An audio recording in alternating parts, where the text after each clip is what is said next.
नमस्कार दोस्तों, मैं श्वेता पचौरी सीधे बोल से आपके लिए लेकर के आई हूँ ताज़ा खबर। वर्ल्ड क्लास सिटी के रूप में विकसित हो रहा है अयोध्या। एमएसएमई राज्य मंत्री भारत सरकार की पत्नी को श्रद्धांजलि देने पहुंचे डिप्टी सीएम ब्रजेश पाठक। दर्जनों मंत्री, सांसदों और विधायकों का भी जमावड़ा लगा। प्रशासनिक अधिकारी भी पहुंचे।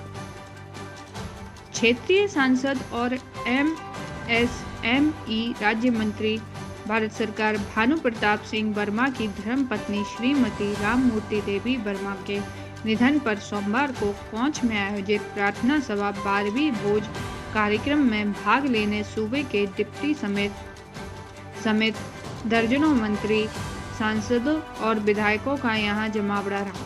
प्रदेश के उप मुख्यमंत्री ब्रजेश पाठक ने दिवंगत श्रीमती राममूर्ति देवी को श्रद्धा प्रसून समर्पित करने के बाद कहा, इस दुख की घड़ी में पूरी पार्टी सांसद जी के साथ खड़ी है। पत्रकारों द्वारा अयोध्या को लेकर पूछे गए सवाल पर डिप्टी सीएम ने कहा कि अयोध्या वर्ल्ड क्लास सिटी के रूप में विकसित हो रहा है। क्षेत्रीय सांसद और एमएसएमई राज्य मंत्री भारत सरकार भानु प्रताप सिंह वर्मा की धर्मपत्नी श्रीमती राममूर्ति देवी वर्मा का गत 18 जनवरी को निधन हो गया था। सोमवार को महंत नगर हाटा स्थित कान्हा गौशाला के पास प्रार्थना सभा तथा 12वीं भोज कार्यक्रम का आयोजन किया गया था, जिसमें तमाम नेता, सांसद, विधायक और अधिकारियों ने शामिल होकर दिवंगत आत्मा को श्रद्धांजलि अर्पित की। प्रदेश सरकार के उप मुख्यमंत्री ब्रजेश पाठक भी यहां निर्धारित समय के करीब 2 घंटे देरी से पहुंचे और दिवंगत श्रीमती राममूर्ति के चित्र पर पुष्प अर्पित कर उनकी आत्मा शांति के लिए प्रार्थना की। उन्होंने कहा, दुख की इस घड़ी में वह तथा उनकी पूरी पार्टी सांसद जी के साथ खड़े होकर उनके दुख में सहभागी है। उन्होंने पत्रकारों से बातचीत में अयोध्या को लेकर कहा कि आज की अयोध्या अब पहले वाली अयोध्या नहीं रही। अब अयोध्या वर्ल्ड क्लास सिटी के रूप में विकसित हो रही है। लोग देख रहे हैं कि रामलला की प्राण प्रतिष्ठा के बाद वहां अंतर्राष्ट्रीय हवाई अड्डा, अंतर्राष्ट्रीय मानकों का रेलवे स्टेशन और बस स्टैंड विकसित हो रहे हैं। सभी सड़कों को 4 लेन किया जा रहा है। प्राइवेट सेक्टर के बड़े बड़े वहाँ 5 स्टार होटल बनाने को उत्सुक है। रामायण से जुड़ा संग्रहालय बनाया जा रहा है। सीएए के सवाल पर उन्होंने कहा, प्रधानमंत्री मोदी के नेतृत्व में एक लहर चल रही है। आम गरीब के जीवन स्तर को ऊपर उठाने में सरकार कामयाब रही। आगामी लोकसभा चुनाव में भाजपा उत्तर प्रदेश की सभी 80 सीटें जीतेगी और प्रचंड बहुमत के साथ केंद्र में फिर से भाजपा की सरकार बनने जा रही है। उन्होंने कहा, विपक्षी के पास अब कुछ बचा नहीं। खास तौर पर समाजवादी पार्टी की गुंडाई और अराजकता से लोग त्रस्त थे। बहु बेटियों की आबरू सुरक्षित नहीं थी। आज प्रदेश में कानून का राज्य है। गुंडे माफिया दुबक गए हैं और उनके खिलाफ लगातार कार्रवाई की जा रही है। इस दौरान समाज कल्याण राज्य मंत्री स्वतंत्र प्रभार मंत्री असीम अरुण, राज्य मंत्री श्रम एवं सेवा आयोजन विभाग मनोहर लाल पंथ, मन्नू कोरी, अल्पसंख्यक कल्याण मंत्री दानिश अली, बुंदेलखंड विश्वविद्यालय के कुलपति प्रोफेसर मुकेश पांडे, पूर्व प्रभारी मंत्री नीलिमा कटियार, विधायक चरखारी ब्रजभूषण सिंह राजपूत गुड्डू, पूर्व मंत्री विधायक कानपुर महेश त्रिवेदी, जिला पंचायत अध्यक्ष घनश्याम अनुरागी, संगठन मंत्री धर्मपाल, क्षेत्रीय अध्यक्ष कानपुर प्रकाश पाल, झांसी ललितपुर सांसद अनुराग शर्मा, सांसद चित्रकूट आर.के. सिंह, भाजपा जिला अध्यक्ष उर्विजा दीक्षित, एमएलसी रमा निरंजन, आरपी निरंजन, विधायक मूलचंद्र निरंजन, पूर्व जिला पंचायत अध्यक्ष प्रतिनिधि देवेंद्र सिंह निरंजन,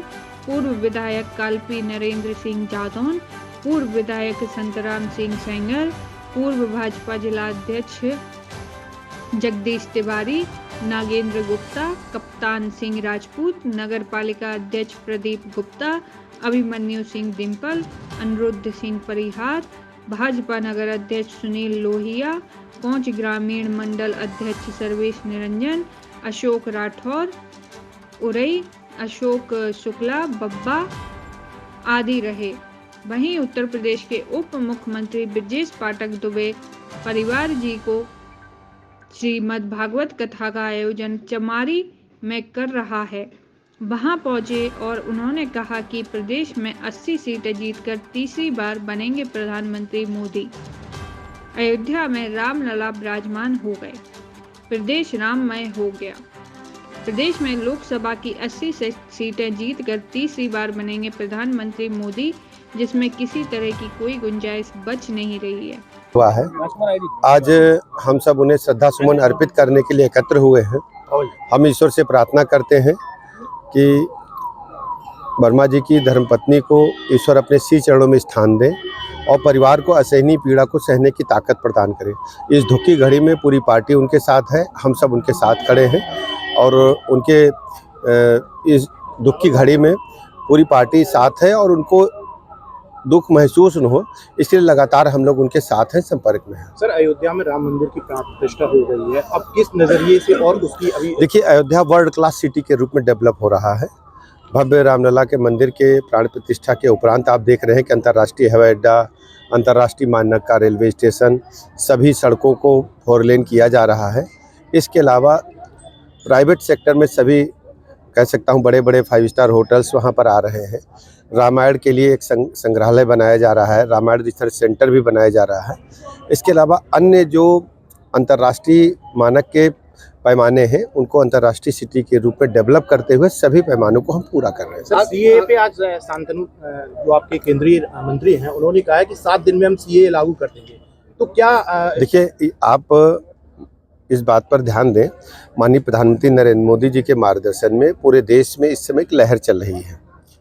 गरीब आदमी के जीवन स्तर को ऊपर उठाने में भारतीय जनता पार्टी कामयाब हुई है मोदी जी के नेतृत्व में। उत्तर प्रदेश के लिहाज से आप देखेंगे 2024 में जब चुनाव होगा, लोकसभा का हम 80 की 80 लोकसभा सीटें जीतेंगे और देश में प्रचंड बहुमत के साथ माननीय मोदी जी के नेतृत्व में भारतीय जनता पार्टी की सरकार बनेगी। तो सर, सीए पे क्या स्टैंड है? देखिए, आपको समय आने पर सब। इतना ही नहीं, अयोध्या में रामलला विराजमान हो गए हैं, पूरे प्रदेश में हर्षोल्लास का माहौल है।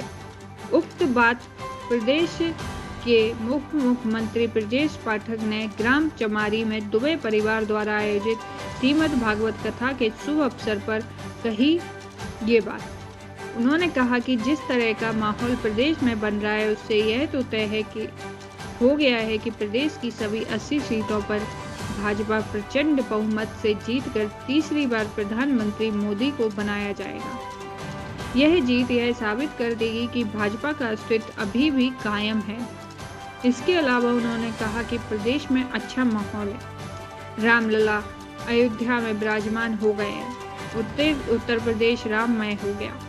उनसे पत्रकारों ने एक सवाल पूछा कि बिहार में जो घटना घटी है उसके बारे में आपका क्या कथन है। इस पर उन्होंने कहा कि उत्तर प्रदेश की बात करूंगा। उन्होंने यह भी कहा कि प्रदेश में अमन चैन है, ऐसा ही अमन चैन बना रहेगा। इस मौके पर अभय दुबे, सौरभ दुबे के अलावा उनके परिवार के और लोग उपस्थित थे। श्वेता पचौरी, सीधे बोल से। करते प्यार तुम्ही से कर बैठी, अचानक जो परिवर्तन हुआ है, गठबंधन हुआ है, भागवत कथा का आयोजन हुआ है जी, और द्विवेदी परिवार ने आयोजन किया है जी। प्रोग्राम साक्षात रामलला पधार गए हैं अयोध्या धाम में। चारों तरफ हर्ष का वातावरण है, उल्लास का वातावरण है और मेरा मानना है कि पूरे प्रदेश में, पूरे देश में लगभग हर जगह ऐसा ही वातावरण है। हमारे आराध्य मर्यादा पुरुषोत्तम श्री राम सभी के कष्टों का नाश करें, दुखों का अंत करें, सुख संपत्ति वैभव सबके घरों में आए। जहाँ जहाँ कथा का ये ध्वनि लोगों के कानों में पड़े, सबको सुख की प्राप्ति हो और सबका कल्याण हो, मंगलमय। बिहार की राजनीति क्या कहें, जिस तरीके से देखिए, उत्तर प्रदेश में हम माननीय मोदी जी के मार्गदर्शन में 80 की 80 लोकसभा सीटें जीतेंगे और प्रचंड बहुमत के साथ तीसरी बार माननीय मोदी जी के नेतृत्व में सरकार बने।